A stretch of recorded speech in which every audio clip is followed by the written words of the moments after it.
আশরাফ মির্জার একমাত্র পুত্র পার্থ মির্জার সহিত কন্যা মিস রাইসা আক্তারের সাথে 10 লক্ষ টাকা। এই বিয়ে হবে না। কি বলছেন দাদি?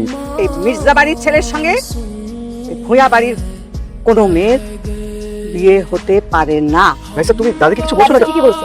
আমি যদি জানতাম তুমি মির্জা বাড়ির ছেলে, আমি জীবনেও তোমাকে ভালোবাসতাম। রাইসা আমি তোমাকে অনেক ভালোবাসি, আমি তোমাকে ছাড়া থাকতে পারবো না, প্লিজ। দাদি চলো। দাদি আমি আপনার কাছে হাত জোড় করে বলছি দাদি, দাদি চলো। প্লিজ রাইসা।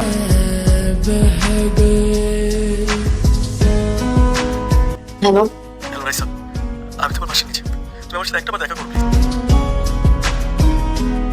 রাতের বেলা আমার বাসার সামনে সিনক্রেট করতে আসছো তুমি? তো সিনক্রেট করবো আমি। আমার বাবা যদি দেখে খুন করে ফেলবে তোমাকে। কুমুক লিভ। রাইসা তুমি আমার কথা কোনো কথা শোনো না। আমি প্লিজ আই বেগ ইউ, এখান থেকে যাও। রাইসা প্লিজ একটাবার শোনো আমার কথা।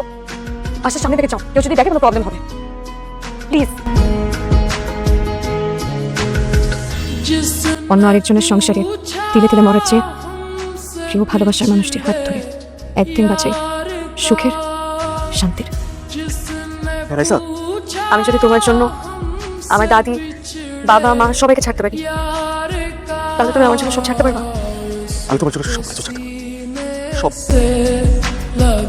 তাহলে আজ রাত 2টায় रो पड़े उसको सीने से তোমার জন্য আমার আপনজন ছেড়ে আসছে। আমাকে কোনোদিন ঠকাবা না তো? তোমাকে ভালোবেসে আপন করে নিয়েছে, वफा कर ঠকানোর জন্য না। আমাকে সারা জীবন ভালোবেসে যাবা তো?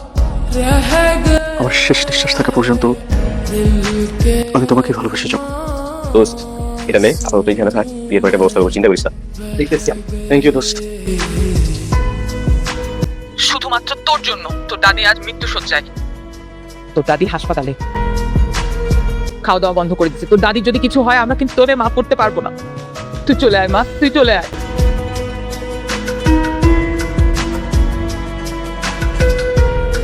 দাঁড়াও, কেন আসছো এখানে? তুমি এই মুহূর্তে আমার চোখের সামনে থেকে বিদায় হও। তোমার মতো ফালতু মেয়ের চেহারা আমি আর দেখতেছি। বাবা প্লিজ একবার দাদির সাথে একটু দেখা। এই, তুমি যাও আমার সামনে থেকে।